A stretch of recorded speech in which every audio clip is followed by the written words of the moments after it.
아멘. 네, 저는 작년 12월에 이제 처음 부임한 최영빈 전도사라고 하고요. 지금 초등학교 4, 5, 6학년을 담당하고 있습니다. 초등부 전도사입니다. 네, 앞서 이제 제가 수요 예배할 때 이제 오늘 첫 예배였기 때문에 좀 이렇게 부족한 부분이 많이 있었습니다. 지난달 저의 귀를 의심하지 않을 수 없었습니다. 저에게 어떠한 이제 사건이 일어났었는데요. 그게 무엇이었냐면 이제 우리 교회 인근 지하철역에서 저의 귓가를 스치고 지나간 한마디의 그러한 음성이 있었기 때문입니다. 하나님의 음성이 아니었고요, 사람의 말이었습니다. 제 길을 걷고 있는데 지하철역에서 한잔해 이 이야기가 들리더라고요. 그런데 자세히 들어보니까 어디선가 이렇게 좀 낯익은 목소리였더라고요. 그래서 곰곰이 한번 생각을 해보니까 이거 우리 교회 권사님 또는 집사님 목소리였던 것 같은데? 라는 이제 생각이 들더라고요. 그러니까 어떻습니까? 마음속으로는 한잔해 하니까 야, 이거 많이 들어본 목소리인데? 네, 아시는 분이다 보니까, 아시는 목소리다 보니까 이제 제 마음속에 그런 이제 느낌이 오더라고요. 그것도 환한 대낮이었습니다. 그래서 설마 하면서 이제 뒤를 돌아봤거든요. 뒤를 돌아봤는데 아니나 다를까 정말 우리 교회 권사님들이 계시더라고요. 우리 교회 권사님들이 집사님들과 함께 이제 그 전도를 하기 위해서 이제 커피를 타서 이렇게 드리는데, 커피를 타서 이제 지나가는 사람들에게 한잔 하라고, 한잔 좀 하고 가시죠라고 이렇게 권유를 하고 계시더라고요. 여러분, 전도를 왜 합니까? 전도를 왜 하겠습니까? 이 땅에 사는 사람들이 한 사람이라도 더욱더 예수님을 따르도록 하기 위해서 우리들은 전도를 합니다. 그런데 여러분, 이것은 무엇을 의미하죠? 아직 이 땅을 밟고 사는 사람들 가운데에 하나님의 손에 붙들린 사람들이 그렇게 많지 않다라는 것을 이야기하는 겁니다. 여전히요, 이 땅에 하나님을 믿지 않는 사람들로, 하나님의 성품을 따르지 않는 사람들로 가득하다 보니까 분열과 질투와 갈등들이 있게 되고요. 이것은 다시 말해 무엇이겠습니까? 회복이 필요한 사람들이 많이 있다라는 걸 이야기하고 있잖아요. 오늘 우리가 읽은 이 에스겔서를요, 한마디로, 한 문장으로 압축시켜 놓으면 바로 이렇습니다. 함께 따라해 주시겠습니까? 과연 우리가 회복할 수 있을까? 한 번만 더 따라해 주시기 부탁드립니다. 과연 우리가 회복될 수 있을까? 여러분, 에스겔서는요, 과연 우리가 회복할 수 있을까? 과연 우리가 회복될 수 있을까? 라는 이 물음에 대하여서 No, 우리의 힘으로 할 수 없다라고 이야기를 합니다. 오직 그분 하나님께서만이 우리를 회복시키실 수 있다라는 거예요. 사람의 힘으로는 절대 그 누구도 회복할 수 없습니다. 사람의 힘으로는 그 누구도 회복시킬 수 없습니다. 하지만 그분, 바로 하나님, 오직 하나님께서만이 우리를 회복시키실 수 있다라는 겁니다. 그런데요, 제가 성경을 보다 보니까 에스겔서 36장에 가장 잘 나타나 있는 이제 한 대목이 나타나 있더라고요. 무엇이냐면 하나님께서 우리를 회복시키시는데 과연 어떠한 이유에서, 무엇을 위하여 하나님께서 회복을 시키시고 회복을 명하시는 것인가?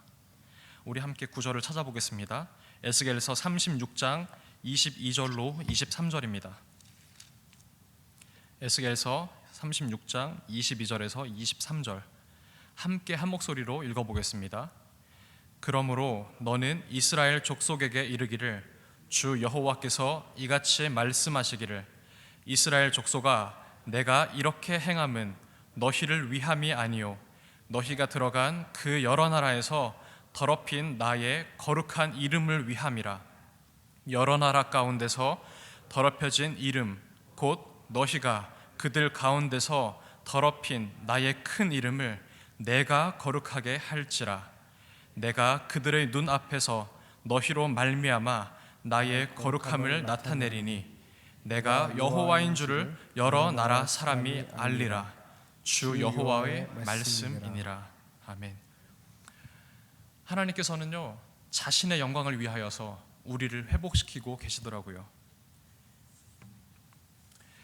오늘의 이야기의 배경을 함께 살펴보기 원합니다. 오늘 본문에 등장하는 에스겔은요, 이스라엘 사람이었습니다. 특별히 이 에스겔은 제사장 가문의 출신이었던 사람입니다. 당시에 바벨론 느부갓네살 왕이 이제 이 유다를 자신의 그 완전한 속국으로 다스리기 위하여서 이제 통치하고 다스려가던 찰나에 반역이 일어나게 되죠. 그러자 이 반역을 보면서 반응이 어땠겠습니까? 그래, 반역이 이렇게 한 번 일어났는데 두 번은, 세 번은 없겠느냐. 그러면서 당시의 유다 왕과 유다의 이 가족들과 왕족들, 그리고 더 나아가서는 예루살렘에 있는 영향력 있는 사람들, 그 일정한 위치에, 그 직분에 위치했던 그 사람들을 함께 포로로 데려가기 시작했습니다. 포로로 붙잡아간 거죠. 이때에 예루살렘에서 함께 추방되어 왔던 사람들 가운데에 바로 오늘 이 에스겔서에 나타난 에스겔이 함께 그 가운데에 포함되어 있었습니다. 이때 당시에 에스겔의 나이는요 25세, 6세, 20세 아마 중후반으로 그렇게 예측이 됩니다. 그런데요, 이 예루살렘 성에서부터 이제 바벨론의 포로로 끌려 나와 그 노예된 신분으로 이제 나오게 되는데, 이 사람들 가운데에는 한 가지의 그러한 이제 확고한 마음, 믿음이라고 저는 표현을 하고 싶습니다. 한 가지의 자신들의 이러한 희망을 버리지 않게끔 했던 그러한 믿음 섞인 고백들이 있었습니다. 바로 무엇이었냐면요, 예루살렘은 결코 망하지 않을 거야. 예루살렘은 결코 망하지 않는다라는 것이 바로 이 사람들에게 있었던 그 작은 신락 같은 희망이었습니다. 왜요? 예루살렘 성은 하나님의 성전이었습니다. 당시 이스라엘 백성들은요, 예루살렘 성에 하나님께서 충만하게 그곳 가운데 거하시기 때문에 비록 우리 유다의 왕과 그 왕족들과 또한 이 예루살렘 성 안에 영향력 있는 사람들은 바벨론의 포로로 우리가 잡혀가지만, 하지만 저곳 그 예루살렘 성 그곳만큼은 절대로 망하지 않을 것이다라는 믿음이 이들 안에 굳게 자리 잡았던 걸로 보여집니다. 그런데요, 시간이 지났습니다. 9년, 10년 이렇게 지났는데요, 어느 날 저기 멀리서 사람들의 무리가 오는 것이었습니다. 이들은요, 에스겔을 보자마자 큰 소리로 울음을 울었던 걸로 저는 상상을 해보았습니다. 큰일 났습니다. 예루살렘 성이 드디어 파괴가 됐습니다. 이제 완전히 다 끝났다고요. 우리가 그토록 믿었던 저 예루살렘 성, 하나님께서 그곳 가운데에 철통과 같이 철벽 같은 그러한 수비로 저 성만큼은 반드시 지켜주실 줄로 우리가 생각을 했는데, 그곳 예루살렘 성이 함락되었습니다. 완전히 파괴되었다고요. 여러분, 이 소식을 들었던 사람들의 기분이 어땠겠습니까? 절대로 저 예루살렘 성만큼은, 우리는 비록 포로된 신분으로 이곳 가운데에 지금 끌려와 있지만 저곳에 있던 그 예루살렘 성, 저곳만큼은 절대로 무너지지 않을 거라고 생각을 했었는데, 예루살렘 성으로부터 처절한 모습으로 이 에스겔 앞에 나타났던 그 사람들의 모습, 눈물 섞인 그 고백들, 그 사람들을 보니까 자연스럽게 눈물이 나지 않았겠습니까? 하나님, 이제 어떡합니까? 하나님, 이제 어떡하시겠습니까? 지체마다 굶주림은 더해갔고요, 전염병이 돌기 시작했습니다. 도대체 하나님, 지금 어디에서 무엇을 하고 계신 겁니까? 정말로 바벨론 신들에게 패하고 만 것입니까? 하나님, 우리에게 일어나는 모든 일들을 통제하고 계시다면서요. 지금 우리들에게 일어난 이 일들이 말이나 됩니까? 우리에게 대체 왜 이러시냐고요.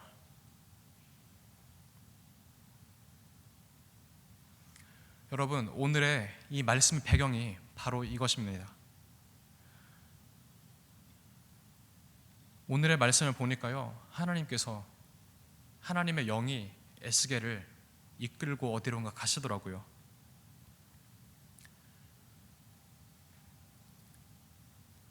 뚜벅뚜벅 뚜벅뚜벅 에스겔이 하나님의 영에 이끌려 어디론가 걸어갑니다. 하나님, 여기가 어디죠? 하나님께서는 아무런 말씀이 없으셨어요. 계속해서 걸어갑니다. 뚜벅뚜벅 뚜벅뚜벅. 에스겔아, 에스겔아, 내가 너에게 보여줄 것이 있단다. 하나님께서는 더욱더 깊은 산 골짜기로 에스겔을 데려가셨습니다. 거센 바람이 부는 골짜기를 지나 꼬불꼬불한 길로 내려가는데요, 이제 어느 정도 평평한 곳이 나타나더라고요.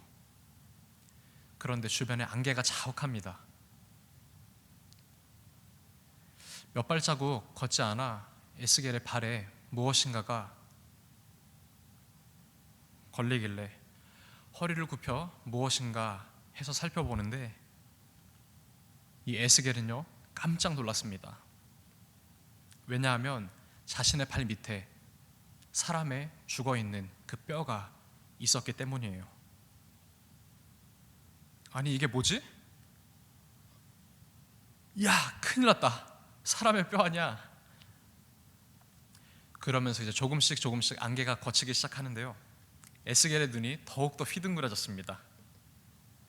왜냐하면 여기 끝에서부터 저기 끝까지, 또 자신이 서 있는 이곳에서부터 저기 끝에까지 정말 보이지도 않을 만큼 수많은 사람의 뼈가 있었기 때문입니다. 그런데요, 하나님께서는 전혀 놀라시지 않으셨습니다. 오히려 하나님께서는 덤덤하게 에스겔에게 물으셨습니다. 오늘 본문 3절 말씀 함께 읽어보겠습니다. 그가 내게 이르되 인자야, 이 뼈들이 능히 살 수 있겠느냐 하시기로 내가 대답하되 주 여호와여, 주께서 아시나이다. 하나님께서는요 이 에스겔에게 지금 너의 발밑에 수많은 이 사람의 뼈가 가득한데 이것들이 능히 살 수 있겠냐 물으십니다. 그리고는 하나님께서 계속해서 에스겔에게 말씀을 하고 계시더라고요. 우리 4절부터 6절까지 함께 읽겠습니다. 시작.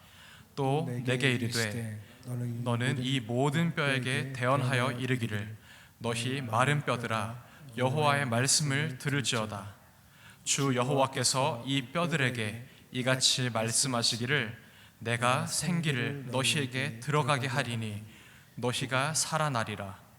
너희 위에 힘줄을 두고 살을 입히고 가죽으로 덮고 너희 속에 생기를 넣으리니 너희가 살아나리라. 또 내가 여호와인 줄 너희가 알리라 하셨다 하라. 에스겔은요 하나님께서 그렇게 명하라 하셨기에 마음을 가다듬고 정신을 똑바로 차리고 하나님께서 전하라고 하신 그 말씀을요 그대로 전했습니다. 어떻게요? 크게 소리치며 외쳤습니다. 왜 그랬을까요? 혹여나 이 죽어있는 뼈들이 하나님의 말씀을, 내가 전하는, 에스겔이 전하는 하나님의 말씀을 알아듣지 못할까봐 크게 소리질러 하나님의 말씀을 그대로 선포했습니다. 뼈들아 들으라. 너희가 살아나리라. 뼈들아 들으라. 너희가 살리라.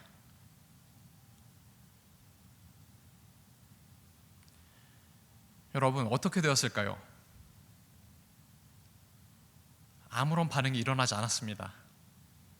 그런데요, 시간이 조금 흐르고 또 흐르고 저쪽 끝에서 갑자기 엄청나게 큰 소리가 이 에스겔의 귓가에 들리는 겁니다.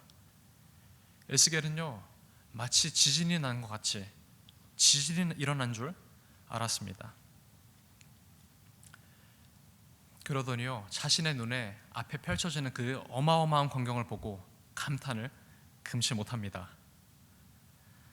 뼈들이 자신의 눈앞에서 하나 둘 서로 굴러가면서 맞춰지기 시작하는데요, 뼈들이 삐걱삐걱 하나 둘 맞춰지기 시작합니다. 그런데요, 그게 다가 아니었습니다. 갑자기 맞춰진 뼈 위에 불끈 그 뼈들 위에 힘줄이 생기고요, 그 위에 포동포동 예쁜 살과 가죽이 입히더라고요. 이제는요, 그 죽어있던 그 메마른 뼈들, 여기저기 파편과 같이 흩어져 있던 그 뼈들이 이제는 하나의 사람의 모양을 갖춰 시체와 같이 하나 둘 생겨나기 시작했습니다. 이때 하나님께서 또 말씀하셨습니다. 에스겔서 37장 9절입니다. 또 내게 이르시되 인자야, 너는 생기를 향하여 대언하라. 생기에게 대언하여 이르기를 주 여호와께서 이같이 말씀하시기를 생기야, 사방에서부터 와서 이 죽음을 당한 자에게 불어서 살아나게 하라 하셨다 하라. 여러분, 우리가 읽은 이 성경 가운데에 생기라는 단어는요, 히브리어로 이제 명사형으로 루아흐라는 단어입니다. 이 루아흐는요, 여러 가지 뜻이 있는데 첫 번째는 우리가 지금 읽었듯이 생기, 다시 말해서 호흡입니다. 그런데요, 이 호흡, 생기 말고도 또 다른 뜻이 있습니다. 이 루아흐는요, 바람이라는 뜻으로도 번역이 됩니다. 요한복음 3장 8절에 보면은요, 예수님과 니고데모가 만나는 그런 장면이 나오잖아요. 어느 날 이제 니고데모가 예수님께 찾아가 어떻게 해야 사람이 모태로부터 그 2번 태어나는 것이 어떻게 있을 수 있냐며 그러한 이제 일들을 이야기합니다. 그때에 하나님께서 다시금 새로운 사람, 성령의 사람, 새롭게 하나님의 그 은혜로 태어나게 되는 그러한 사람은 바람이 임의로 불매 네가 그 소리는 들어도 어디서 와서 어디로 가는지 알지 못하나니 성령으로 난 사람도 그러하다라고 이야기했습니다.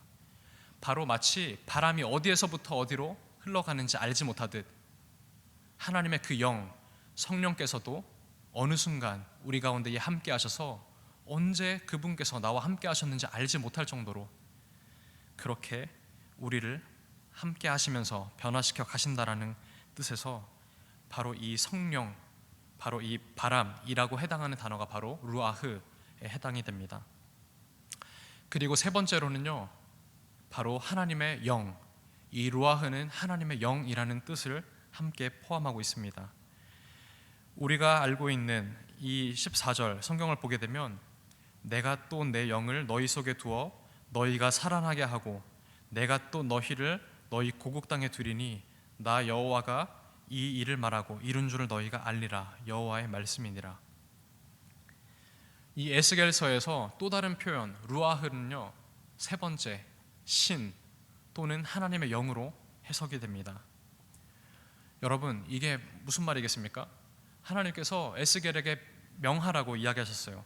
이미 그 시체와 같이 다 이미 하나의 그러한 사람으로 맞춰져 있는 그 위에 이제는 생기로 명하여서 그 안에, 그 시체 안에 하나님의 영이 함께 하라고 그렇게 명하셨습니다. 에스겔이 그 시체를 향하여 선포합니다. 오 생기여, 오 생기여, 오 바람이여, 오 바람이여, 오 성령이여, 성령 하나님이여, 죽임당한 이들 속으로 들어가 이들을 살게 하십시오.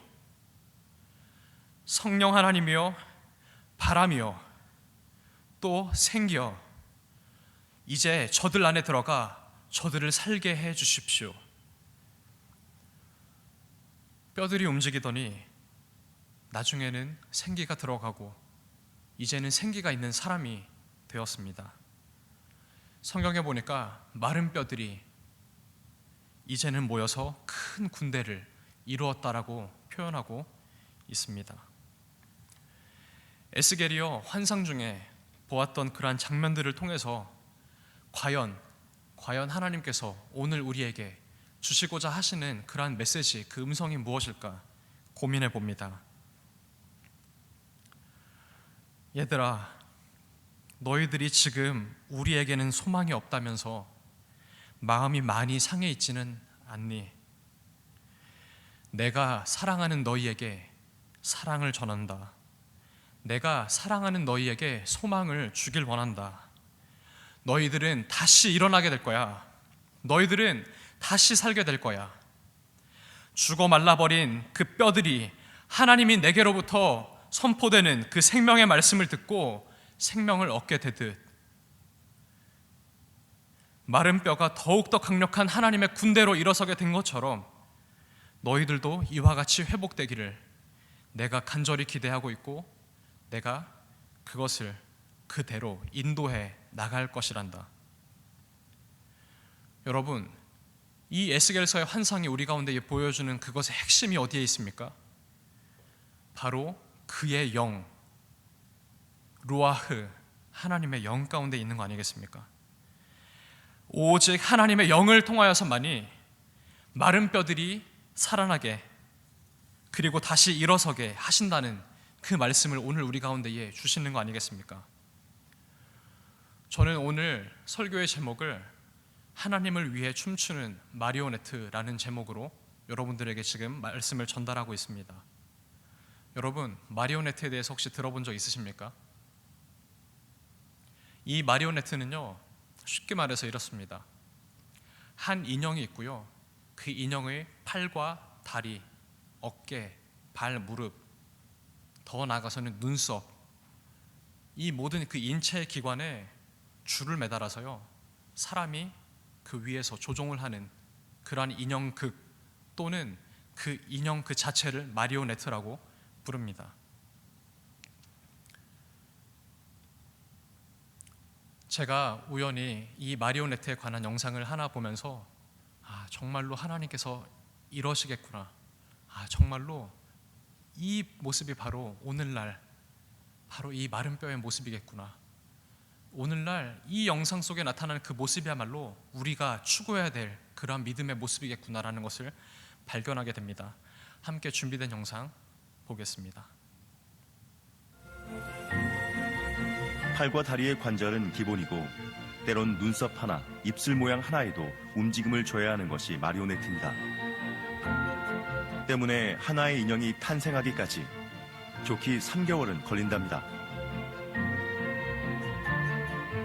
뭐든지 빠른 요즘 시대에선 꽤나 시간이 걸리는 작업입니다.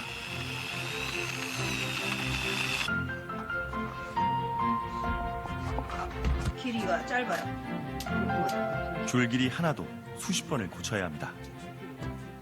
균형을 계속 잡아가면서 줄 매듭에서 양쪽 균형이 가장 중요하거든요. 균형을 잘 잡아야 마리오네트가 바로 서서 움직임을 바로 할 수 있어요. 그야말로 나무에 생명을 불어넣는 과정입니다. 목 움직임 좋네.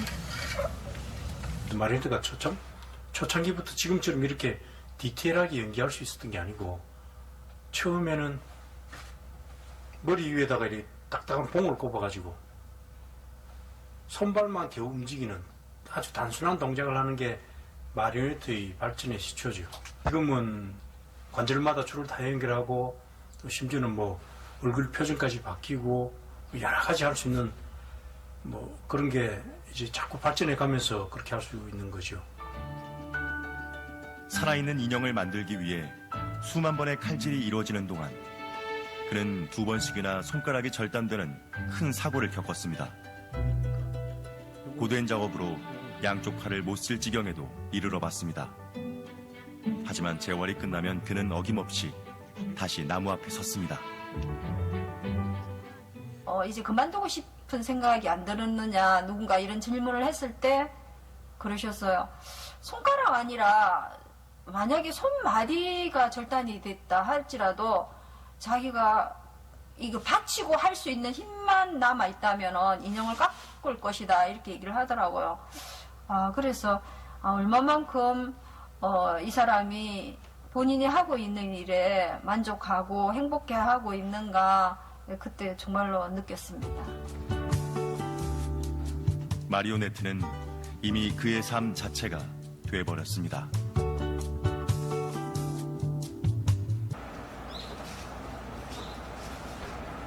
며칠 후 김종구 씨가 공연장이 아닌 조금은 특별한 장소에 무대를 마련했습니다. 이렇게 좀 더 놀아주지. 좀 더 놀아주면 좋겠다. 서울의 한 장애인 시설에서 인형극을 선보이기로 한 것인데요.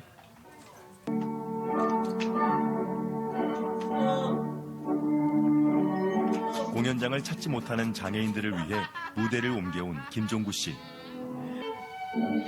처음 인형극을 할 무렵부터 그는 이렇게 장애인 시설과 시골 분교를 찾아가 무료 봉사 공연을 펼쳐왔습니다.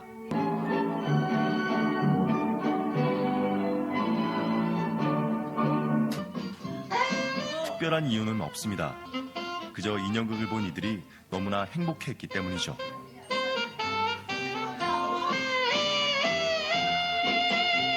마리오네트를 통해 희망과 웃음을 얻는 그들을 보고 김종구 씨는 더 많은 이들에게 인형극을 보여주리라 결심을 했습니다. 그럼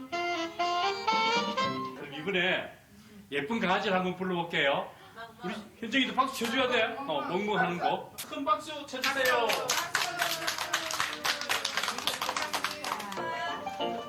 이번엔 강아지 마리오네트의 등장. 집중이 어려운 지적 장애인들도 살아 움직이는 듯한 인형 앞에선 잠시도 시선을 뗄 줄 모릅니다. 이쁘다 이제. 사람들이 마리오네트를 보고 행복해하는 것.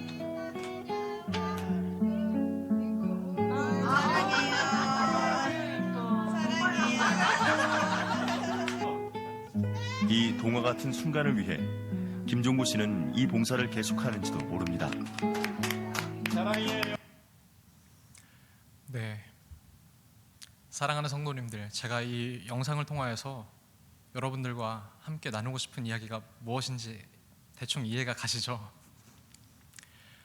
여러분, 우리가 지금 이 순간 가장 간절하게 바라할 것이 있다면 무엇이겠습니까?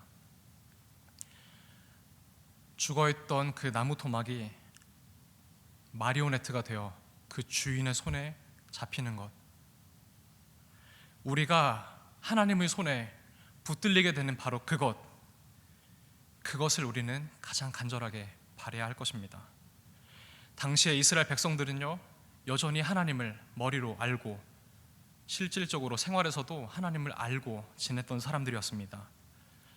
하지만 하나님께서 에스겔의 환상 중에 널려있던 그 마른 뼈들을 향해 무엇이라고 말씀하셨습니까? 함께 11절 읽어보도록 하겠습니다. 시작. 또 내게 이르시되 인자야, 이 뼈들은 이스라엘 온 족속이라.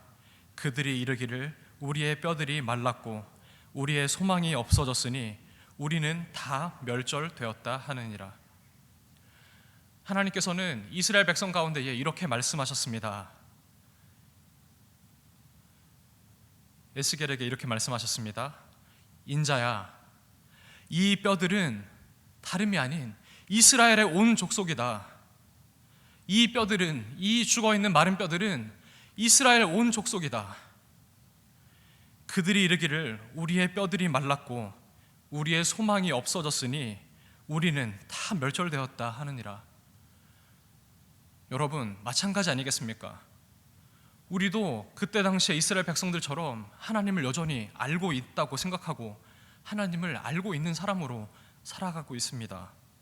하지만 여전히 하나님께서 성경 말씀을 통해 우리에게 주시는 말씀의 핵심은 하나님의 손에 붙들리지 않은 그 마리오네트, 하나님의 손에 붙들리지 않은 그 사람들을 가리켜서 바로 네가 영적으로 메마른 뼈, 에스겔의 환상 가운데에 에스겔이 보았던 그 마른 뼈다라고 말씀하고 계신 것입니다. 마른 뼈가 스스로 회복될 수 있었습니까? 아니요. 오직 하나님의 영으로 새롭게 될 수 있었습니다. 내가 내 인생의 주인이 되어서 내 마음대로 선택하며 살고 있는 모습, 혹시 우리 가운데 있지 않습니까? 하나님만을 의지해야 하는데, 하나님만을 정말로 왕으로 생각해야 하는데, 하나님께서 원하시는 대로의 그런 선택들을 여러분 하고 계십니까? 정말 작은 것 하나까지라도 물어가며 하나님 앞에 살고 계십니까?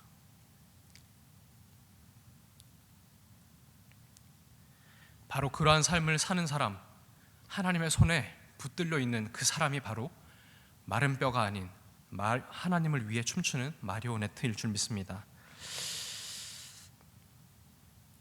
그런가 하면 두 번째로, 우리가 한 걸음 더 나아가 하나님께 구해야 할 것이 있다면 무엇이겠습니까? 생명력이 없던 나무 조각에서 주인의 손에 다루어져 생명력을 얻은 그 인형은요, 주변 사람들에게 무엇을 주고 있었습니까? 바로 사랑입니다. 이 김종구 씨의 그러한 마리오네트가 주변에 정신지체 그러한 장애를 갖고 있는 그 이들에게 하나님의 사랑을 전해주고 있는 모습 다들 잘 보셨죠? 우리에게 있어야 할 고백은 바로 이것입니다. 하나님, 제가 하나님을 위해 춤추는 마리오네트가 되어 하나님의 사랑을 전하는 자가 되게 해주십시오. 하나님의 손에 붙들린 우리 한 사람이 하나님의 정말로 깊은 사랑의 도구가 되어 주변의 이웃들에게 그 하나님의 복음을, 하나님의 사랑을 알려야 합니다. 그게 바로 하나님께서 회복을 명하시는 정말로 깊은 하나님의 뜻입니다. 하나님을 전하는 삶을 살아야 한다는 말을 드리고 있는 겁니다.